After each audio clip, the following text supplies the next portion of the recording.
Champions ট্রফিকে ঘিরে পাকিস্তানে খেলতে যাওয়া দলগুলোকে সর্বোচ্চ নিরাপত্তা দেয়া হচ্ছে। আইনশৃঙ্খলা বাহিনী যেমন নিরলস কাজ করছে, তেমনি সাধারণ পাকিস্তানিরাও বাংলাদেশি ক্রিকেটার কিংবা টুর্নামেন্ট কভার করতে যাওয়া সাংবাদিকদের দেখাচ্ছে বাড়তি কদর। পাকিস্তানের ইসলামাবাদ থেকে শেখ আশিকের রিপোর্ট।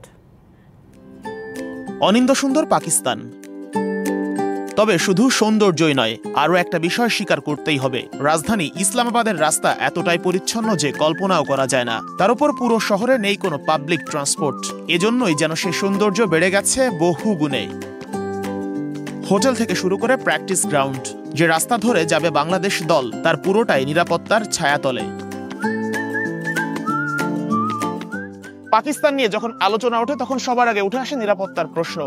বাংলাদেশ দল ঠিক এই রোড দিয়ে যাচ্ছে প্র্যাকটিস গ্রাউন্ডে।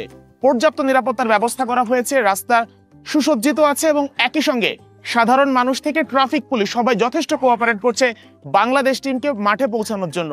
এই দৃশ্যগুলো একটা জিনিস পরিষ্কার হচ্ছে, পাকিস্তান নিয়ে নিরাপত্তা ইস্যু নিয়ে যতটা আসলে আলোচনা হয়, ঠিক অতটাও সমস্যা আমাদের কাছে এখন পর্যন্ত মনে হয়নি। পাকিস্তানের রাজধানীর রাস্তা ধরে আবারও এগিয়ে চলা। রাস্তার দুধারে তাকালে বোঝার উপায় নেই, এটাই এদেশের রাজধানী। ট্রাফিক জ্যামের পরিবর্তে এখানে চোখে পড়ে শুধুই প্রকৃতির ছোঁয়া। All time Roma. Taste it, love it. আইসিসির গ্রাউন্ড নয়, একটা সোশ্যাল ক্লাবের মাঠে বাংলাদেশের অনুশীলন। সেখানেও ঢোকার মুখে প্রচন্ড কড়াকড়ি। কোনো ধরনের অপ্রীতিকর কিছু যেন না ঘটে, তার সব ব্যবস্থাই করে রাখা হয়েছে। এখানে মূল সমস্যা হয়ে গেছে, যারা দায়িত্বে আছেন কেউ কেউ ইংরেজি বুঝতে না পারার কারণে তারা আসলে কমিউনিকেশন সমস্যা হচ্ছে, এবং একই কারণে মাঠে কে ঢুকবে কে ঢুকতে পারবে না এই নিয়ে একটা জটিলতা তৈরি হয়েছে। কিন্তু নিরাপত্তার যে ব্যাপারটা বলা হচ্ছে, তারা কিন্তু নিরাপত্তা দেওয়ার সর্বোচ্চ চেষ্টা করছে বাংলাদেশ ক্রিকেট টিমকে।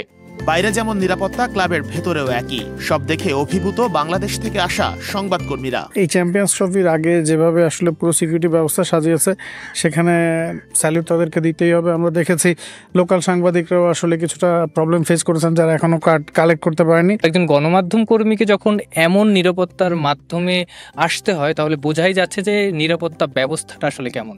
সিকিউরিটি তো একেবারেই যেটা বলে আর কি, যে রাষ্ট্রীয় নিরাপত্তা এরকম ব্যাপারটা মনে হচ্ছে, কারণ চারদিকেই আসলে সেনাবাহিনী, পুলিশ। প্রচন্ড অনিরাপত্তা কিংবা ঝুঁকি, পাকিস্তান বলতে আমাদের মাথায় এই বিষয়গুলো আগে আসে, কিন্তু এখানে আসার পর বাস্তবতা বলছে একেবারেই ভিন্ন। বরং বাংলাদেশি বললে পাওয়া যাচ্ছে বাড়তি কদর, সেটা হোক প্রশাসন কিংবা পাকিস্তানের সাধারণ জনগণের কাছে। Sheikh Ashik, DBC news, Islamabad, Pakistan.